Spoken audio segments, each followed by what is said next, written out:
Every morning, billions of people wake up, get dressed, leave home, and begin one of the most frustrating rituals of modern life. The commute. A journey that should take minutes, but somehow takes hours.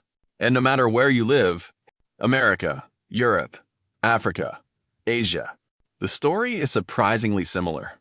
Traffic, crowded buses, packed trains, missed appointments, lost time. But here's the question nobody seems to ask. Why are commutes so long in the first place? Why do some of the richest cities on Earth suffer from the exact same transportation problems as some of the poorest?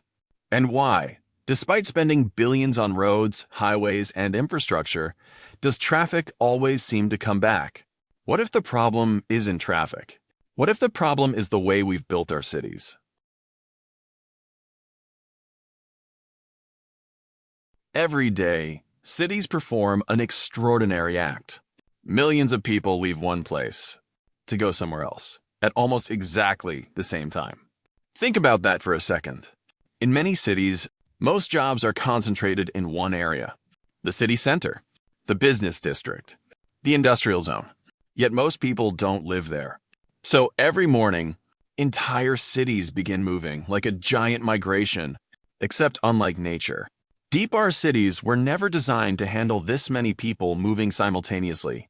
Imagine a city with 1 million workers. Now imagine 700,000 of them trying to reach the same area between 7 and 9 a.m. What happens? Roads become overwhelmed. Transit systems have become overcrowded. Travel times explode. And the strange thing is, this happens whether you're in Nairobi, London, Mumbai, or New York. Different cities, same problem. To understand why commutes became so long, we need to travel back in time. Before cars dominated the world, people lived close to work. Many walked, others cycled. Some used trams. Distances were relatively short. Then something changed. The automobile arrived, and it changed everything. Governments embraced a new dream and simply drive wherever they needed to go. At first, it seemed revolutionary. Bigger homes, more space, greener neighborhoods, less crowding. What could possibly go wrong? As it turns out, quite a lot. As roads expanded, cities expanded even faster. Homes moved outward.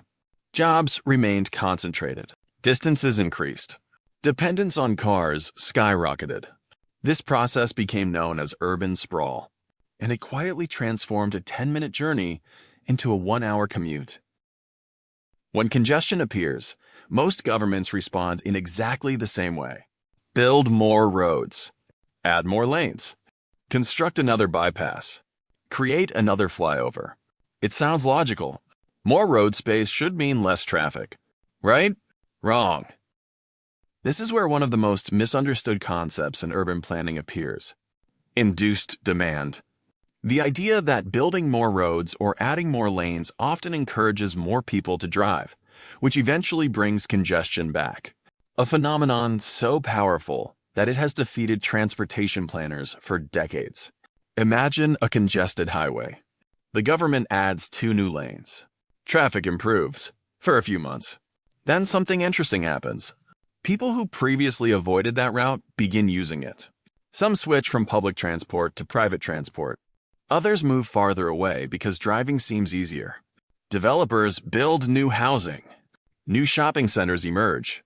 Soon, the new road fills up, traffic returns, and now we are back to where we started. Square one. Perhaps nowhere demonstrates this better than Los Angeles, a city famous for having one of the largest highway systems on Earth, and also one of the most notorious traffic problems. If roads alone solved congestion, Los Angeles should be traffic-free. Instead, it's one of the clearest examples of why they don't. When we talk about commuting, we often focus on traffic, but traffic isn't the real cost. Time is. Consider this. A person commuting 2 hours per day loses 10 hours every week, 40 hours every month, nearly 500 hours every year. That's more than 20 full days. Gone. Every year, simply moving between home and work. How many family dinners were missed? How many moments with children disappeared? How many dreams were postponed? The true cost of commuting rarely appears on a transportation report, but it shapes people's lives every single day. Then comes the environmental cost. Millions of engines idling, burning fuel, producing emissions, polluting the air. Ironically, the longer a city forces people to travel, the more difficult it becomes to make that city sustainable. Now let's look at a city that approached the problem differently. Tokyo, home to one of the largest metropolitan populations on Earth. More than 37 million people. Yet despite its size, the city functions remarkably well. Why? Because Tokyo doesn't move cars, it moves people. Rail lines reach nearly every part of the metropolitan region. Stations become centers of development.